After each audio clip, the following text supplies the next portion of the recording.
আমরা স্ক্যাপুলার ডিসকাইনেসিয়া বলতে কি বুঝি বা স্ক্যাপুলার ব্যথাটা কেন হয়?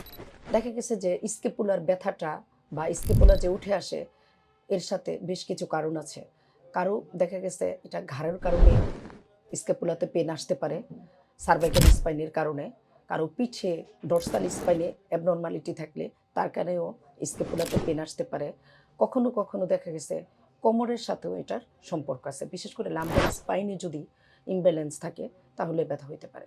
তবে সবচেয়ে বেশি গুরুত্বপূর্ণ যেটা, যদি শোল্ডার ব্লেড বা স্ক্যাপুলা উঠে আসে যেটা আমরা বলি, যদি আমরা বলি যে আরও বেশি ক্লিয়ার করে দেখতে চাই, তাহলে যদি এই ছবিটার দিকে তাকাই তাহলে আমরা দেখতে পারবো যে আসলে প্রবলেমটা কিভাবে আইডেন্টিফাই করা যায় বা যে পেশেন্ট বা পেশেন্টের লোক কিভাবে বুঝবে যে স্ক্যাপুলাটা উঠে আসছে বা তার এই স্ক্যাপুলাতে অ্যাবনরমালিটি আছে। তাহলে এই ছবিটা দেখলে আমরা মোটামুটি ক্লিয়ার হব। এটার বড় একটা কারণ হচ্ছে স্ক্যাপুলার মাসেল ইমব্যালেন্স। বিশেষ করে যদি সিরেটাস অ্যান্টেরিয়র এবং ট্রাপিজিয়াস মাসেল উইক থাকে তাহলে কিন্তু এই যে shoulder blade winning of scapula যেটা আমরা বলি সেটা হয় সাধারণত। এটা একটা মেজর কারণ।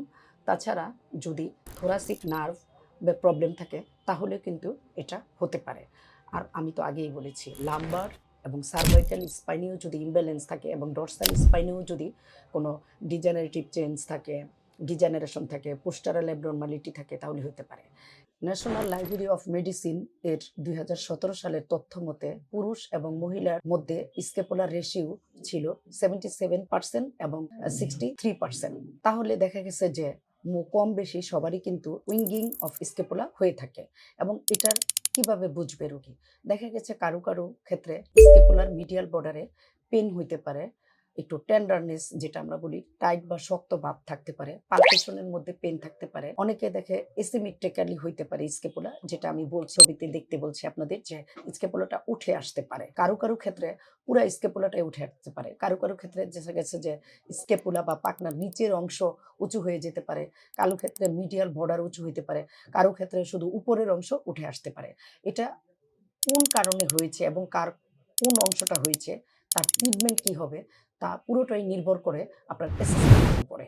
অ্যাসেসমেন্ট করে প্রথমে রোগীর হিস্ট্রি নিয়ে এবং আপনাকে ভিজুয়ালি স্ক্যাপুলা অ্যাসেসমেন্ট করে কিছু স্ক্যাপুলা ডিসকাইনেসিয়া টেস্ট আছে, সেই টেস্ট করে আইডেন্টিফাই করতে হবে তার মাসেলে প্রবলেম, নার্ভে প্রবলেম, নাকি তার ডরসাল স্পাইনে, যেটা আমরা বলি আমাদের দেশে দেখা গেছে যে মেয়েরা একটু সামনের দিকে কুঁজু হয়, বিশেষ করে টিনি হেঁচে, নাকি সেই পোস্টারাল অ্যাবনরমালিটি আছে ডরসাল স্পাইনে। সেটা আপনাকে আগে আইডেন্টিফাই করতে হবে। যখন আমরা প্রপার ডায়াগনোসিস করতে পারবো তখনই কিন্তু আমরা প্রপার ট্রিটমেন্ট দিতে পারবো। আজকে আমি এরকমই একটা পেশেন্ট, ওর বয়স মাত্র 15, 2 বছর আগে ওর বাবা এটি দেখেছেন। ওর স্ক্যাপুলাটা দুইটা মানে সামঞ্জস্যতা নাই, একটা একটু উঁচু।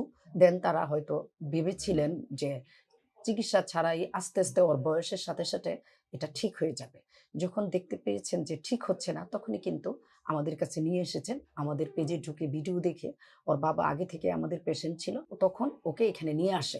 আমরা একটু দেখি ওর এখন কি অবস্থা। একটু দেখতে পাবেন আপনারা যে দেখেন একদম, যদি আমি একটু চাপিয়ে ধরি, দেখেন এখনো অনেকটা কারেকশন হয়েছে, মোটামুটি 60% কারেকশন হয়ে গেছে। ওর এটা আরো উঠে আসছিল। দেখেন এই স্ক্যাপুলাটা একদম ফ্ল্যাট সুন্দর। দেখেন এই জায়গাটায় যে উঠে আসছে, এই যে সোয়েটারের উপর দিয়েও কিন্তু বোঝা যাচ্ছে। এবং এটা আমরা আরো এক্সপোজ করে যদি দেখি তাহলে ছবিতে দেখানো এক্সপোজ করে দেখাইলে আপনারা ছবিতে দেখানো পিকচারটা দেখে আরো ক্লিয়ার হইতে পারবেন যে এই প্রবলেমটা সাধারণত এভাবেই উঠে আসে। তো এখানে এসে হচ্ছে গিয়ে প্রথমে আমি ভাবিনি যে আমার এই সমস্যাটি হচ্ছে গিয়ে ঠিক হবে। আমি ভেবেছিলাম যে এটা আর কখনো ঠিক হবে না, কিন্তু এখানে আসার পর ওনারা আমাকে বুঝালো যে এটা হচ্ছে গিয়ে ঠিক হওয়া সম্ভব, এবং তারা আমাকে হচ্ছে গিয়ে অনেক ভালোভাবে থেরাপির মাধ্যমে এটা প্রায় আমার ঠিক হয়ে গেছে। তো এখন আরও হচ্ছে গিয়ে অ্যাসেসমেন্টের মধ্যে রাখলে আমার এটা পুরোপুরি ঠিক হয়ে যাবে। তো আপনাদের হচ্ছে গিয়ে যাদের এরকম সমস্যা, তারা অবশ্যই এখানে আসবেন। তারা অনেক ভালো মতো হচ্ছে গিয়ে অ্যাসেসমেন্ট করে আপনাকে চিকিৎসা দিবে, এবং এটা বাংলাদেশের মধ্যে সবচেয়ে বেস্ট একটা হচ্ছে গিয়ে থেরাপি সেন্টার।